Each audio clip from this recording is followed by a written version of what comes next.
దిగులు పడకుము, జడియకుము. నీవు నడుచు మార్గమంతటిలో నీ దేవుడైన యెహోవా నీకు తోడయున్నాడు. యెహోషువ 1వ అధ్యాయము 9వ వచనం. దేవుడు నీ మార్గమును సరళము చేయును, ఆ మార్గములో నిన్ను నడిపించును మరియు నీకు తోడయుండును. నీ మార్గము యెహోవాకు అప్పగించుకొనుము, ఆయన నిన్ను నీతి మార్గములో నడిపించును. ఈ లోకయాత్రలో ఎన్నో శోధనలు ఉంటాయి.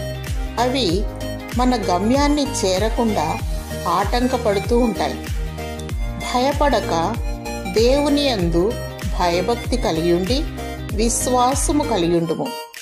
దేవుడు నీకు విజయం దయచేస్తాడు. దేవుడు నిన్ను ప్రేమించి విశ్వాస యాత్రలో విజయం ఇచ్చునుగాక. ఆమేన్.